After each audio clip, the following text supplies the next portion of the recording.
What's up, y'all? Welcome into the warm-up show here on Grind City Media. He's John Roser. I'm Lane Whitaker. It's Friday night in downtown Memphis. We're getting you ready for tonight's home game between the Memphis Grizzlies and the Utah Jazz. Grizzlies coming in at 11-13, winners of 7 of their last 9. Utah Jazz 3-3 in their last 6, 8-15 overall. And coming into a different team tonight than we've seen the last few weeks. The Grizzlies have been without Ja Morant. They get Ja back, but they lose Zach Edey. Coming off this win over Portland, where you saw kind of what the Grizzlies had become the last couple weeks. Jalen Wells and KCP had 17 apiece. Santi had 22. Zach Edey was blocking shots. Everybody was kind of filling their roles. And then we got news yesterday that Zach Edey is going to be out for a month.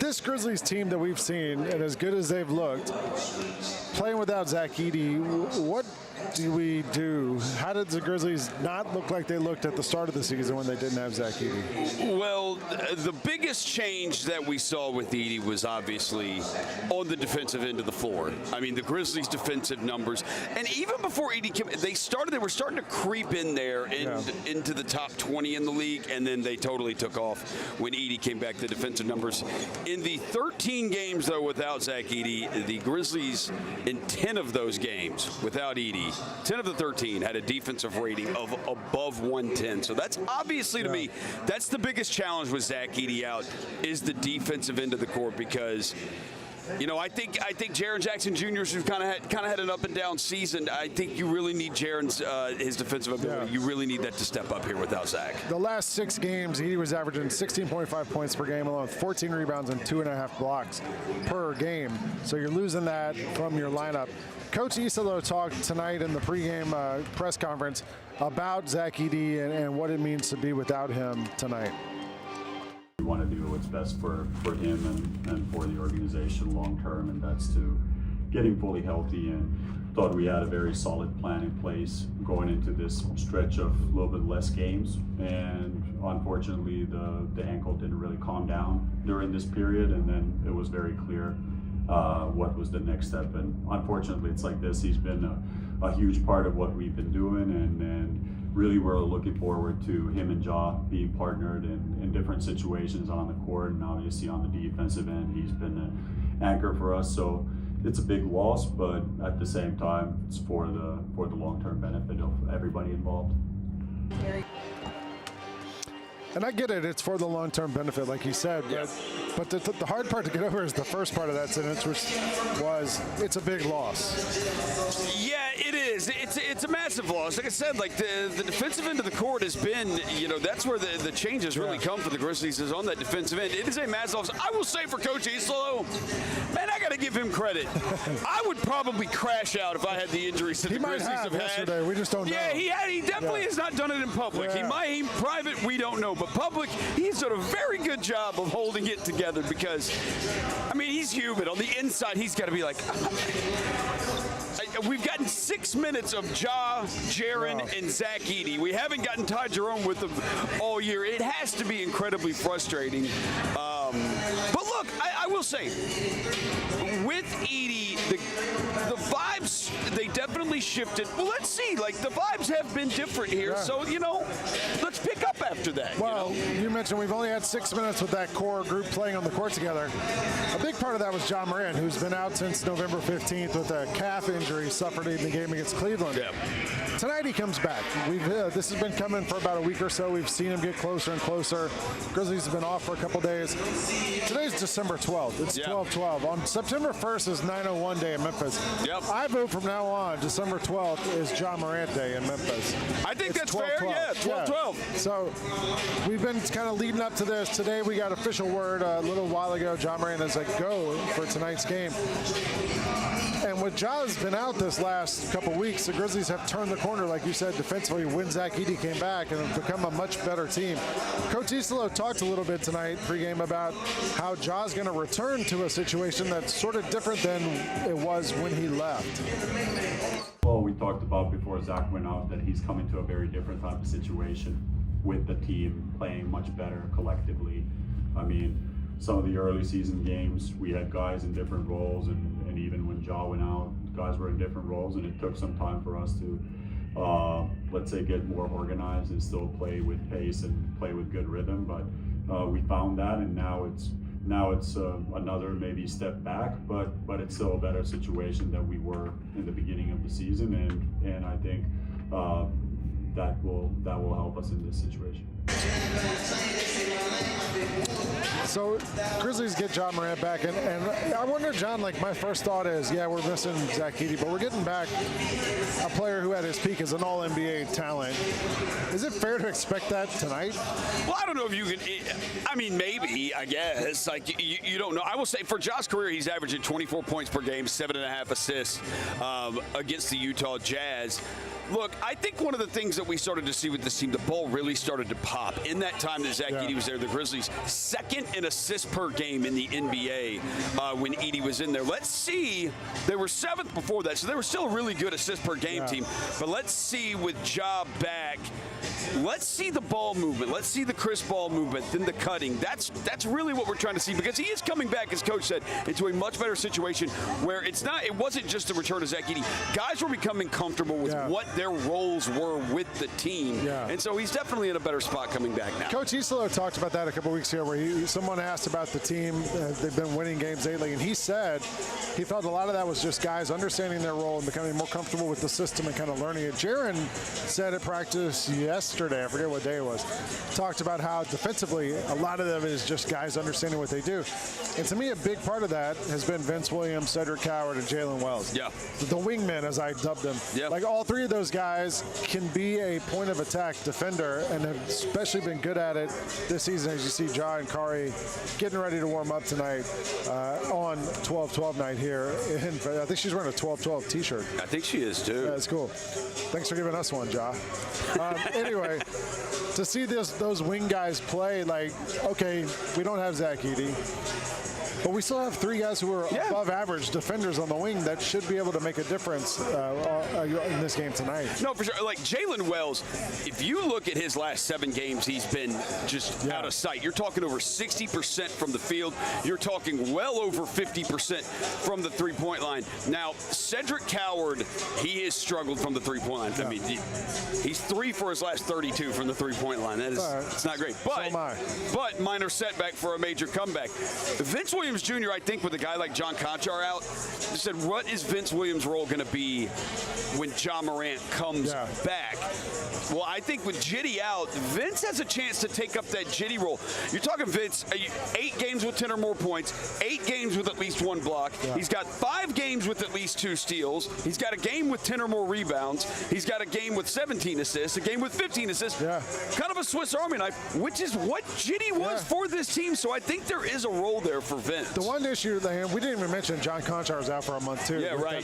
But the one issue there with Edey being out is Vince, as great as he is defensively, he's probably a better one-on-one defender than Edey is.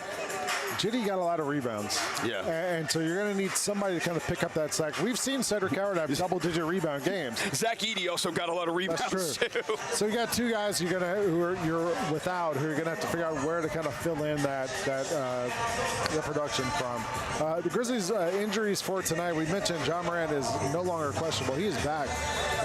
Brandon Clark got assigned to the Hustle today. Yeah, he practiced with the Hustle today. The Hustle practice before they go out of town and play the Osceola Magic, who they beat last night at Lander Center. Gigi Jackson, really good performance. Omax, a really good performance. And Jemai Mashek also. All 3 of those guys played well. But yeah, practice with the Hustle, and then the Hustle are headed out of town for 2 games in Florida. Which would seem to suggest that Brandon Clark's getting a little closer to being sooner back. rather than later. Yeah, that would be great. Absolutely. I saw him dunk in practice yesterday. So it's right. That lets you know. He also big help defensively. His pairing with Jaren.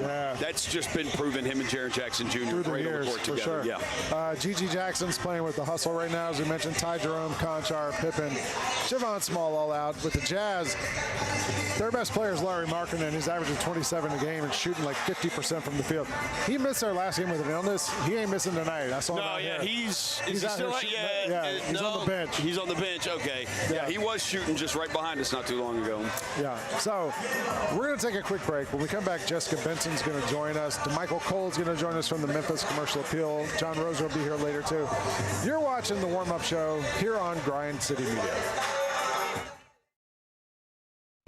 Nate Bargatze. Look, I say a lot of dumb stuff. I try to keep it in front of large groups. Seems to go better that way. Big Dumb Eyes World Tour. When you say something dumb one-on-one, it's a lot for that person. I'll say it, then I can just feel that they feel the weight of my life on their shoulders. Tickets and info at NateBargatze.com. Don't miss the Big Dumb Eyes World Tour. Nate Bargatze. The world needs B2K.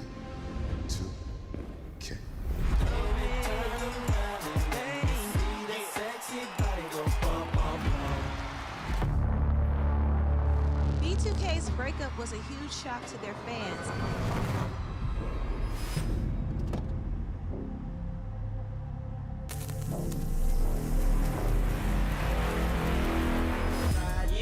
Boys for Life Tour. Southland Casino Hotel is helping you navigate to Santa. Win your share of over $550,000 in free play and a brand new Lincoln. Here Comes Santa takes flight on Saturday, November 1st, when you can begin earning entries. And don't forget the grand finale drawings on Saturday, November 29th and Saturday, December 27th to win a share of over $40,000 in free play or a brand new Lincoln. Win big during Here Comes Santa, only at Southland Casino Hotel. Watching the Grizzlies is easy with FanDuel Sports Network. If you have cable or satellite, you're all set. Find us on your channel lineup. You can also use your TV provider login to watch games on the FanDuel Sports Network app. No cable or satellite? Subscribe directly to FanDuel Sports Network online. You can also watch on Prime Video by adding a FanDuel Sports Network subscription. Not sure where to start? Visit FanDuelSportsNetwork.com to learn more.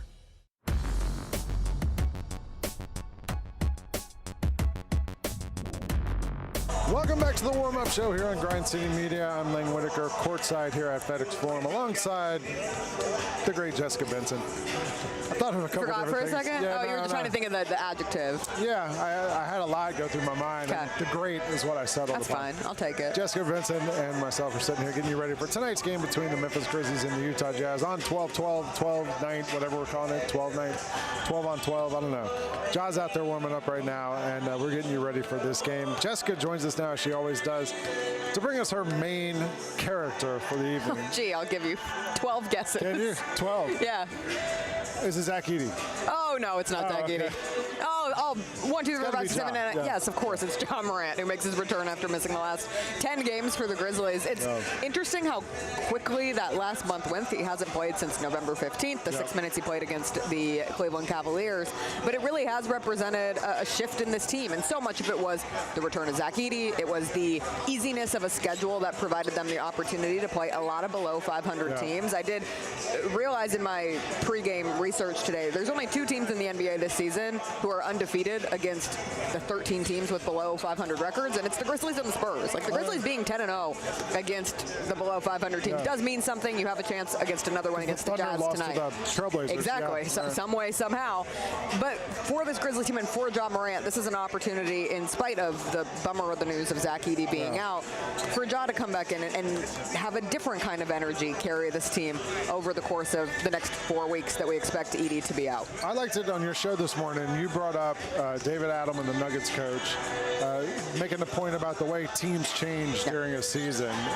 Can you bring that back up? Yeah, he talked about you have so many different identities. And I thought about it from like a movie experience where you're literally taking a mask off and replacing it with another mask. But that really is the case like in a long in a long NBA season.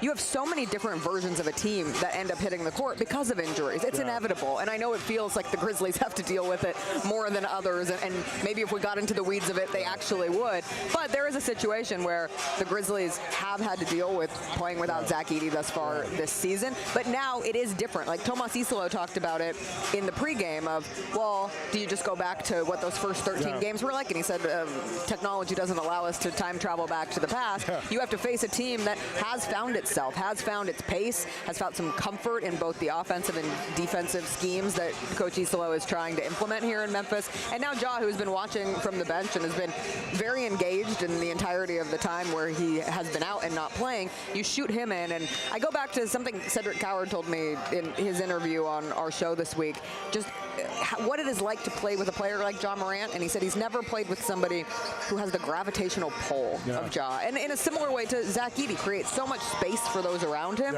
We've seen this with Ja, too. He makes things easier for his teammates as well. I'm looking forward to see him do it again tonight. It's been a while since we saw him out there. I had a little extra, I mean, you know, you ease with the injury badness, but also any night you have a Friday night opportunity to see Ja Morant play basketball, it's a fun time. 12-12. All right, Jessica Benson, she'll be on the call tonight on ESPN 92.9 and post-game with John Roser on the Double Post on Grind City Media. We're going to take a quick break. When we come back, we're actually going to watch a clip of Cedric Coward on your show yesterday morning. When we come back, Damichael Cole from the Memphis Commercial Appeal joins us.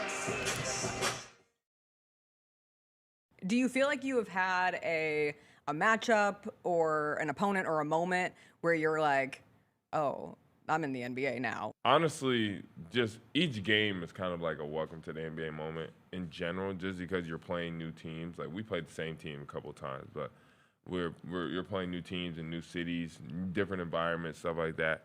But, like, if I were to go one specific moment is when we played the Warriors and Steph on the left wing hit, like, a step-back three, like, right in my face. And then, you know, ran down the court, did his little step thing, and I was like, and the crowd went crazy, and I was like, Jesus. Like, I remember watching this on TV, and I'm the one getting scored on. So I think that was probably the biggest thing. But ultimately, there's always something, like, that is, I guess, just ingrained in my brain from each game. Welcome back to the warm-up show here on Grind City Media. I'm Lane Whitaker, courtside at FedEx Forum, getting you ready for tonight's game between the Memphis Grizzlies and the Utah Jazz. Joining me now, the great Damichael Cole from the Memphis Commercial Appeal.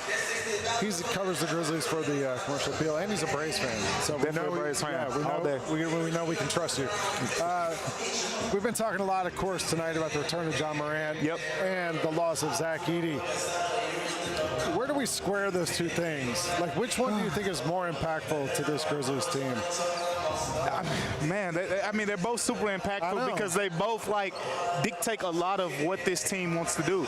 You know, I think in a smaller cup, like losing Zach, because he's so big to with your offense and your defense, it really hurts. But where the Ja thing is such a difference maker is because you don't even have another point guard healthy. Like, if you had Ty Jerome, Scottie Pippen Jr., and those guys, then the Zach one would 100% be the bigger one for me. But the fact that you don't have another point guard, so Ja being out here, he's going to be the only point guard that you have available. And surely Cam Spencer and those guys have been stepping up, Vince Williams Jr. But having a point guard, I mean, it's a real point guard. A real point guard, like you need one of those to be successful. We've seen this team, you know, as good as they've been in this stretch, late in the game in fourth quarters against solid teams is where they've kind of had their breakdowns, and that's the time where you miss point guards more than any other moment.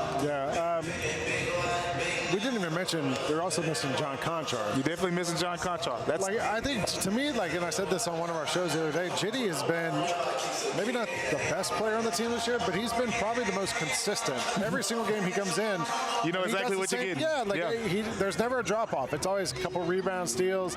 How do they make up that production? You're not talking like double-digit scoring, but he has been impactful in games too. There is a way to make up for what you're losing with him, but it's going to be two players. I don't think there are any other players that could really do it, and it's Vince Williams Jr. and Cedric Coward, particularly with the rebounding. Cedric Coward behind the starters, behind Santi Aldama and Zach Edey. He was the next best rebounder on the team. And then Jock Landale as an offensive rebounder has really stood out. And John Conchar and Cedric Coward are both in that group where they're above 10% with their rebound percentage. So you lose John Conchar. Here's the thing. I remember talking to Jock Landale about the fact that when he's in the game, it's different than when Zach Edey's in the game. When Zach Edey, you just get out of the way. Zach Edey's going to get the rebound. Just move. When Jock Landale in there, Jock Landale says, hey, I'm going to box my man out and pin him under the rim. So when I do that, you got to go in there and get the rebound because I'm basically Xing myself out. Like, I'm sacrificing myself to sacrifice him from getting the rebound. So that's where John Conchar, Cedric Coward, those guys have been so big. Vince Williams Jr., another really good rebounder. You get Vince Williams to kind of play that role that John Conchar was giving you, I think you'll be fine. What do you think, what role does Vince play now? Because we've seen this last couple weeks him be the point guard, not really the point guard, but the lead ball handler. He's had a 17-assist game, a 15-assist. He's been great. Yeah. How do you still get the same kind of production reaction out of Vince, maybe with Ja on the court at the same time? We asked Vince Williams a couple days ago, like, with this situation about to change, some of these point guards are about to come back. Do you want to play the same role, or do you want to go back to the 3-and-D, defensive nightmare guy that you were? And his answer kind of surprised me. He said, I want to play the same role. Like, he actually definitively answered the question. One, that's usually a question where guys say, man, I'm going to do whatever the team wants me to do, and they get up out of there. But he said, no, I want to play this role. Like, he's enjoying playing this role. I think you're going to see a combination of things. Like, this is what Isla was talking about before the season in terms of we have our primary playmakers, but we want other guys, the Vince Williams Jr.'s, the Jalen Wells, we want those guys to develop more as secondary creators. So he's going to fit well into that secondary playmaking role where Ja can swing the ball and get out the way and rest for a little bit while he gets into the action on the other side. Because a lot of times during the game, you'll hear Isla saying, next action, next action. Now when you get to that next action and it's getting out of Ja's hands, you have another plausible option that can get some offense. Last thing, what do you want the Braves to do? Just let's go get a bat. We need one more bat at shortstop. We got to get a bat. Starter. Yeah, like I'm cool with getting a starter, but like it can be a number 3 or number 4. It doesn't have to be big. Yeah, I'll take a Valdi. But that's big game hunting, man. That's big game hunting. This is a big game guy right here. Yeah. Damichael Cole from the commercial field joining us now. We're going to take one more break. When we come back, John Roycer's back. You're watching the warm-up show here on Grind City Media.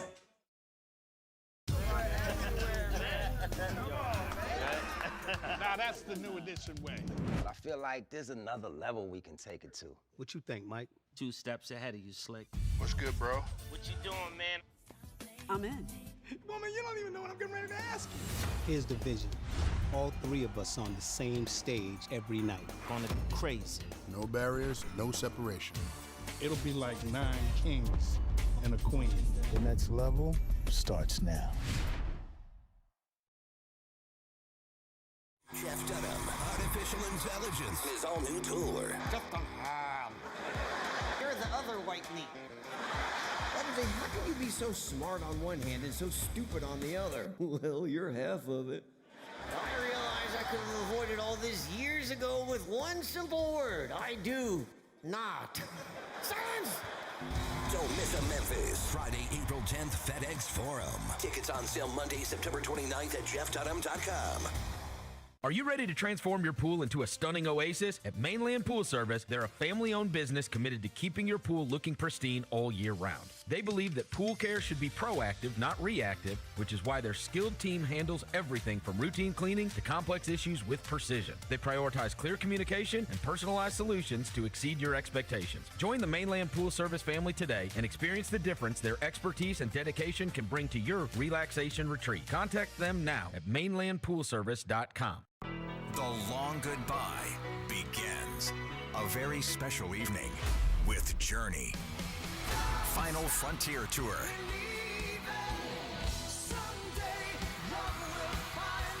Journey.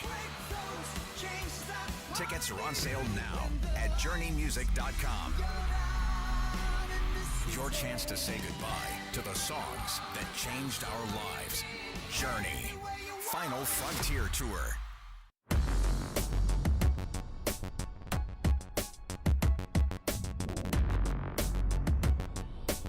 What's up? Welcome back to the warm-up show here on Grind City Media. John Roser, Lang Whitaker. We are courtside here at FedEx Forum. We're about 36 minutes away from tip-off between the Memphis Grizzlies and the Utah Jazz. And before we do that, like we always do at this time, we go around the NBA and talk about some bigger stories that are happening. I saw this one and I thought of you immediately. You know what? I saw this on here and I was like, let me guess the card. There's a Kobe Bryant card that's sold at auction. Is it a rookie? It's a jersey card. Okay, so it's not. And it's autographed. Okay. So I think that's what makes it extra rare. Yeah. It sold for $1.2 million at auction. My question to you is, every time one of these things sells for a lot of money, it's a real old card. are the new cards, stuff we see now. Yeah, those are, 03 Exquisite. That's the first year of Upper Deck Exquisite. That brand Upper Deck did it specifically for LeBron James. I don't know what you're talking about. Yeah. But are cards today still going to be worth millions of dollars down the road? Yeah, you just got to be very. Yeah, you've got to be careful. Like you just look the stuff that's like going to be $1 million cards down the road. Well, they're $1 million cards now. They're going to be multi-million dollar cards 20 to 30 years from now. They're already expensive. It is very tough to find a card now. Now you may get a card that's worth $100 now that could be worth $600 in 20 years, 15 years. But the likelihood that you get a $100 card that's worth $1 million in 20 years, like that's probably not going to happen. The stuff that's expensive is just expensive now. But yeah, Wemby's got $1 million cards. Wemby's got some. Luka's got $1 million card. Patrick Mahomes has a $4 million card. $4 million. Yeah, Luka's got one that's around there. Wemby has a chance to have one. Wemby had one that went for $1 million, and if he lives up to his hype, that card's going to be well north. So I should go buy some like AJ Dybantsa cards now or something like. Well, the problem is the stuff that's valuable, ends up being the most valuable is when they're in their pro uniform. So that's where, the college cards. That's, All right. The Oklahoma City Thunder lost to the Portland Trail Blazers a few weeks ago, and that's the only game they've lost all season long. They're really 24-1. They have outscored opponents by 437 points this season, 90 more points than any team has the first 25 games of the season. Do we need to be talking about them as like maybe one of the greatest teams in the history of pro sports? Well, I know it's early. Maybe. I mean, it's not that early now. I think they have to win the title again. Yeah. Like, I think they have to because we don't consider the 72-9 Warriors or the 73-9 Warriors one of the best teams because they didn't win the championship. Now, they look like a beast. What do you do with them? They've signed SGA. They've signed Chet. They've signed Jalen Williams. They have depth. They have depth. They've got the Clippers pick coming up this year. They have the Clippers pick next year if they want it in 2026 and 2027. If they want it, their last two first-round picks have not played at all for them because of health and injury. So that's just crazy. What happens if those guys end up being good? Yeah. It's like, where is the end in sight for them? That's the part that's scary. I mean, the only part that makes me feel better is like that 73-9 team didn't win the title. You know, things happen. And nobody thought, like, where do you see the end for the Golden State Warriors? Yeah. And then eventually it does happen. Yeah. So, I mean, these things, you know. They cycle. Yeah, they do. They absolutely do. All right, last thing in this little segment here is Giannis. There's been all this talk the last few weeks about Giannis. The latest update was that there's been talks. Maybe there's not talks that the Heat might be interested or that he would want to go to Miami. If you're the Bucks, what do you do? Trade him to the Grizzlies for a second-round pick. All right, good job. I like it. No, I mean, look, I think you want to do right by Giannis. It's one of these things they will do right by Giannis. But because not at the Giannis brought expense of your franchise. They might. Giannis brought them a championship. I don't know at the expense of your franchise. You want to get a great deal, but you're going to send him to a place where he can win. You're not going to send him to a place that's not going to win. Yeah.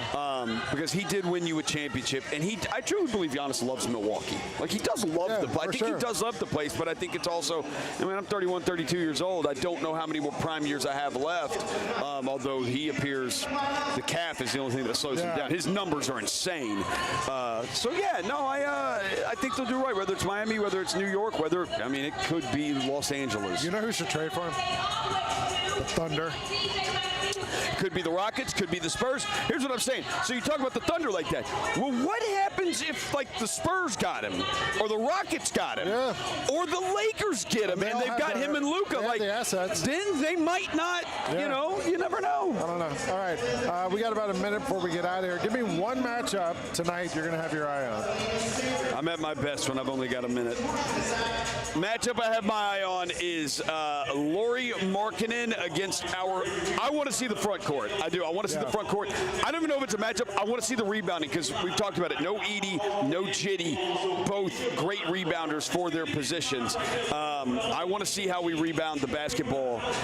This Jazz team got called out by their head coach, too, in their last game, and so I want to see how they respond also. All right. Catch the game tonight over on FanDuel Sports Network.